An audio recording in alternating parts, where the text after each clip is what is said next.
Welcome, welcome, welcome.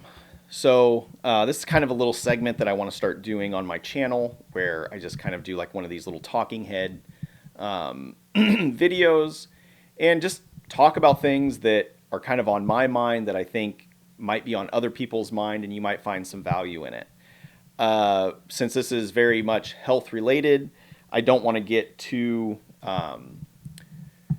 into the weeds when it comes to politics and all those things, even though I'm very passionate about politics, but I want to keep this more kind of health, lifestyle specific.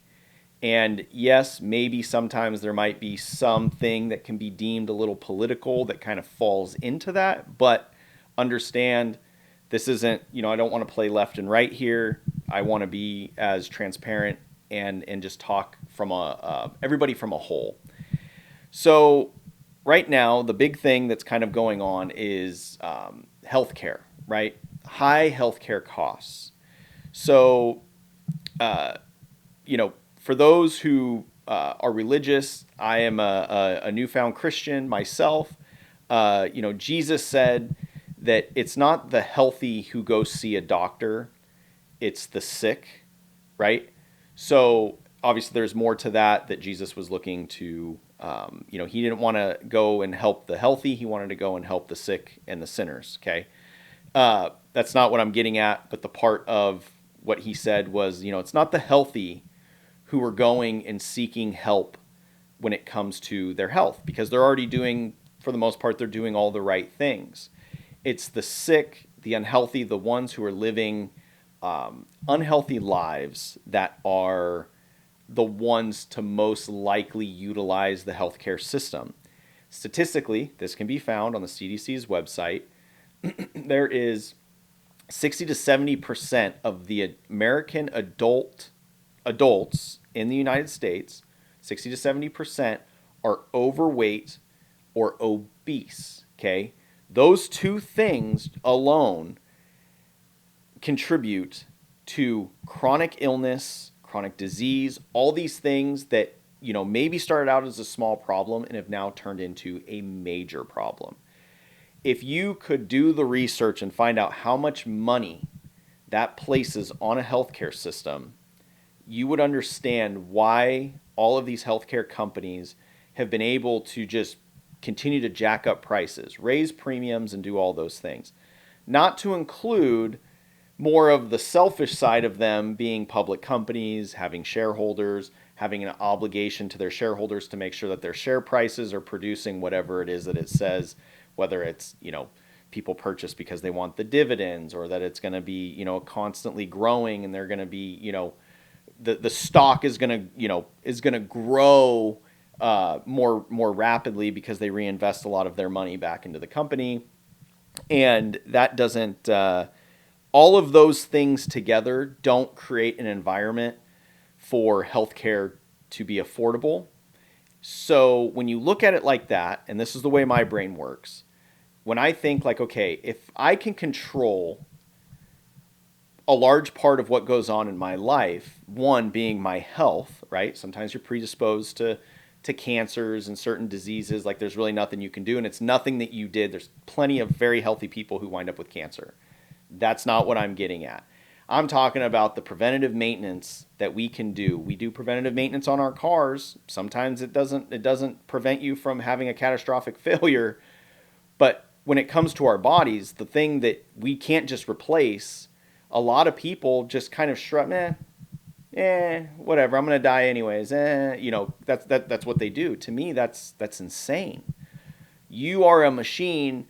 You have to treat your body like one. If you abuse it and you beat it up and you don't take care of it, it will break down eventually, especially if you've never done the preventative maintenance in the beginning to allow for a little bit of a fall off here and there, okay? And I want to say that the numbers are like in the trillions of when it of the amount of money that is spent on healthcare in treating all of these sickly people.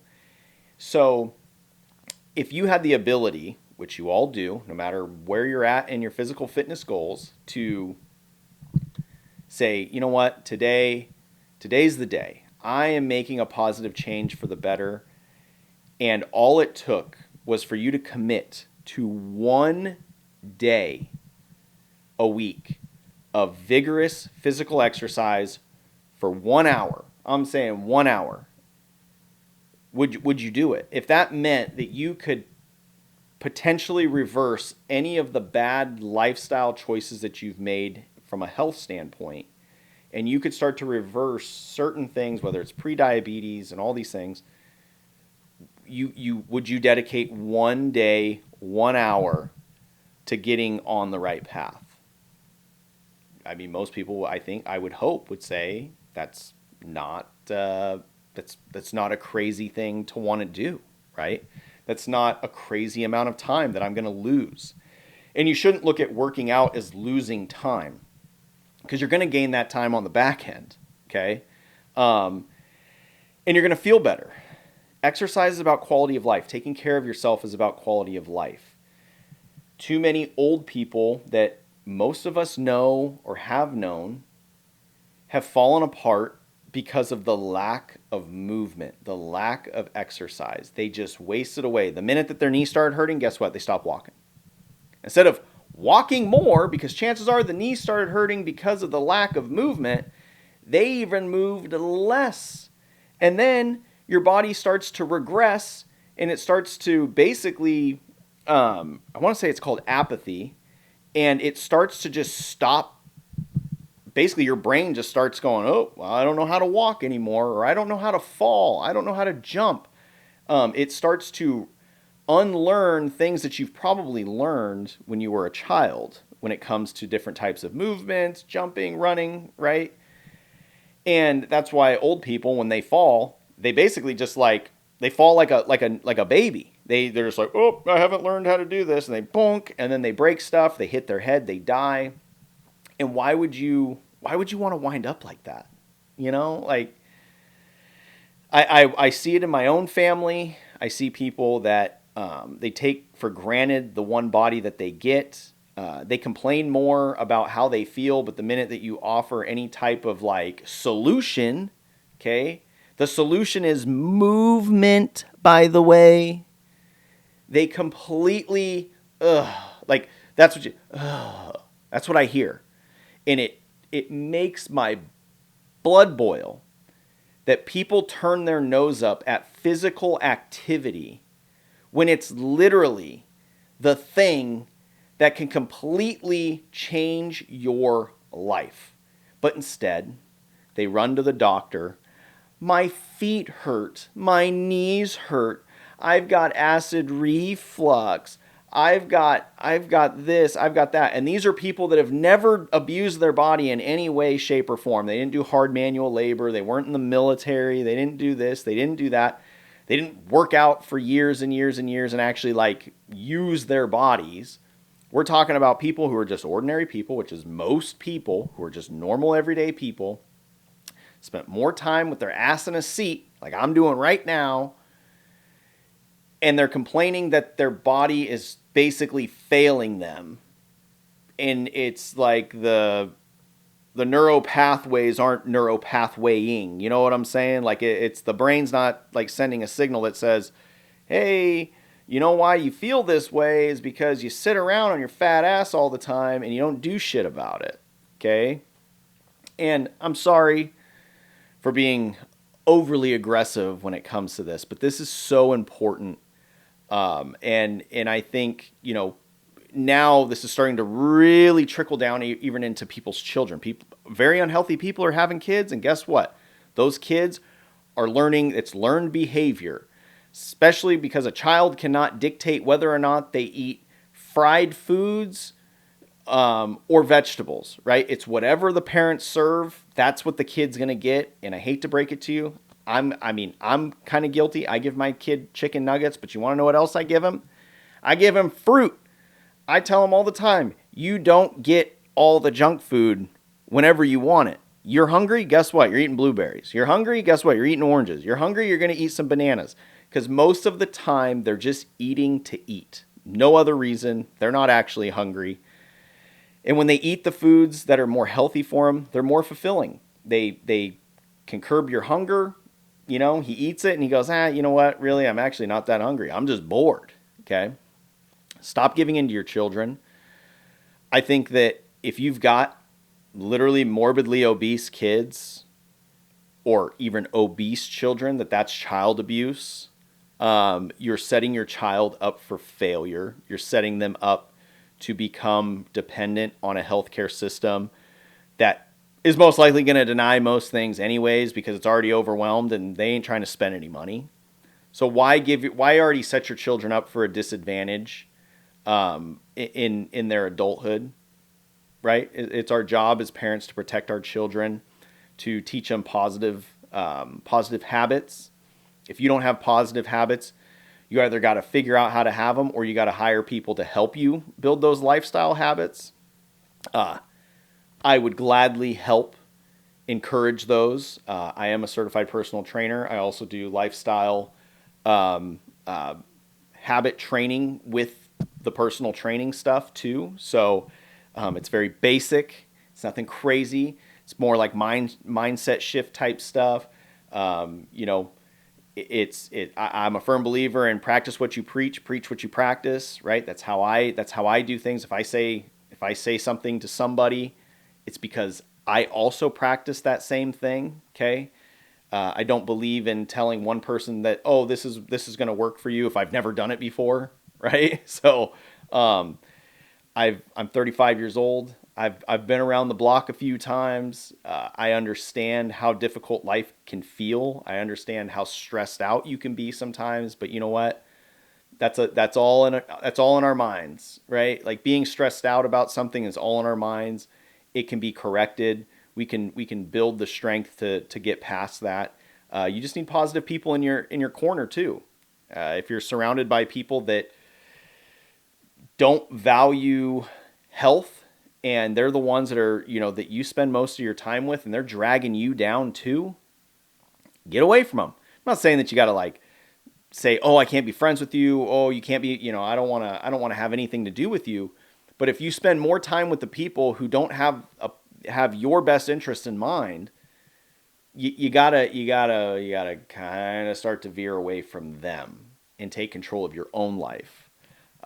Men, if you hang out with other men that all they want to do is drink, you aren't doing anything good for yourself. Okay, it's okay to have a drink here and there. There's nothing wrong with that. I drink beer every once in a while.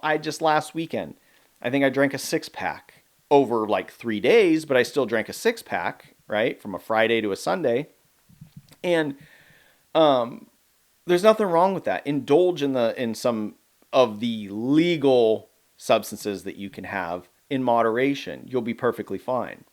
But if that's all you do, and you're always wondering why you're waking up and your head hurts, your stomach hurts, you feel like you're gassy all the time, you feel like you just don't have any energy, that you hurt, and you do all these things, and you think to yourself well, if you were to write down all the things that you do and all the things that you don't do, pros and cons basically, I can guarantee that most people would have, I eat like shit, I drink alcohol, I sit around too much, I'm lazy, I wallow in self-pity, I spend more time complaining than I do trying to fix things, and then over on the other side, what don't you do?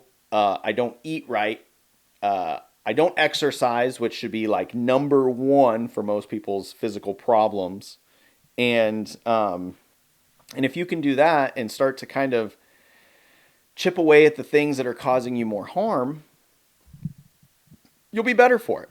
100%. You will come out on the other side a happier person, a healthier person. If you're looking for a coach, maybe you don't need somebody there to hold your hand the whole time while you're working out. So, you don't want to pay a ton of money for a personal trainer that you have to physically go see a couple times a week. I do online personal training. It's very cut and dry.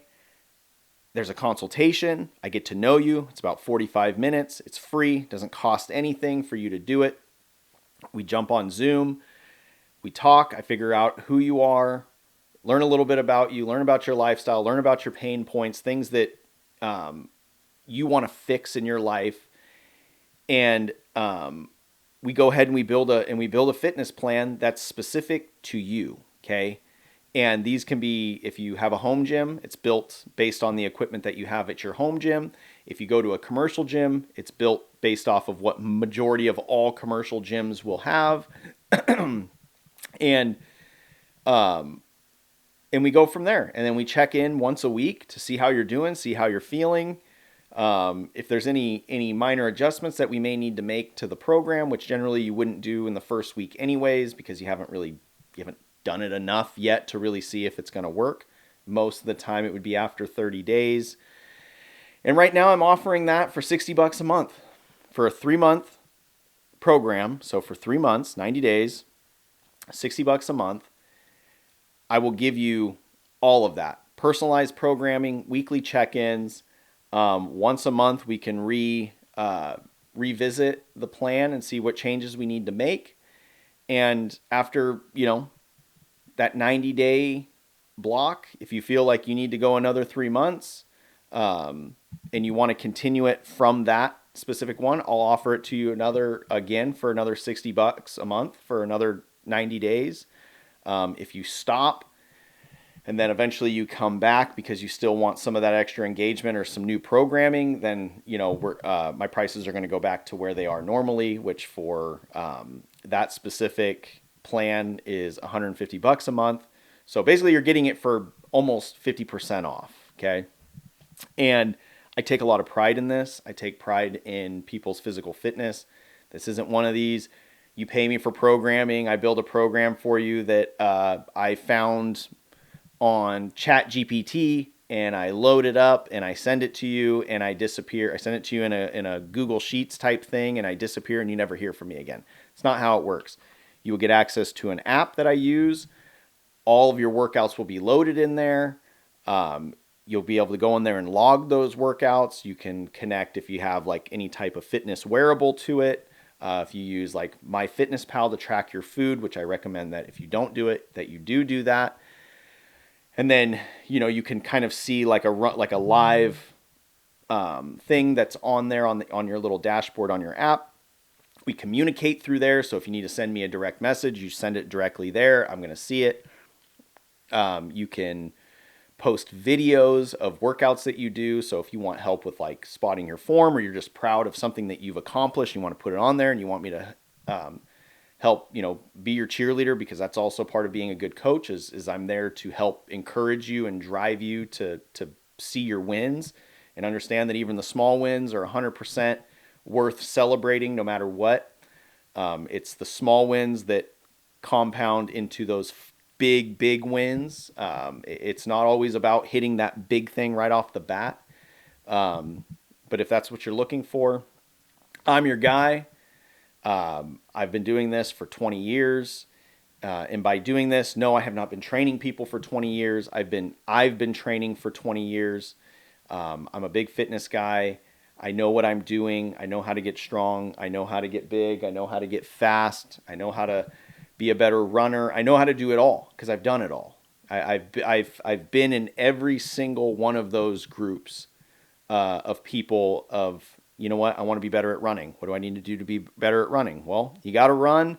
You got to do a lot of sprints, hill sprints, full-on runs, everything. There's so much that you can do in running.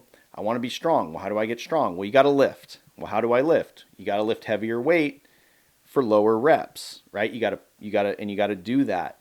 It's like I just want to get more lean, I guess you could say, and I want to have a better physique. How do I do that? Well, not too hard. You just got to do more repetitions, lower weight, but more repetitions. Really start to, get that blood flow to the muscle. There's so many different ways to go about getting in shape that you have to understand the client first and what their goals are before you just start throwing plans at people. Because, you could easily just go online and be like, oh, I just want to build muscle. Okay, cool. There you go. Find a workout to help you build muscle.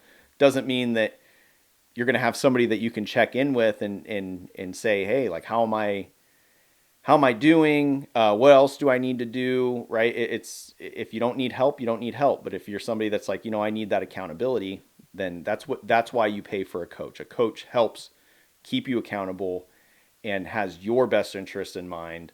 So if that's what you're looking for, feel free to comment. My email will be listed in the description. If you found value in this video at all, this was more of a rant, but if you found value, like, subscribe, watch some of my other videos. And the more people that can start to subscribe to my channel, the more that this message will get pushed out to everybody else. And I hope to build a community that's kind of starts to push out all of the shady fitness influencers, I guess is what you would call them, who are in this for no more than being able to buy a Lamborghini. They don't really provide you any value besides acting ignorant online. But that's all I got for now. And I hope you all have an absolutely wonderful Tuesday.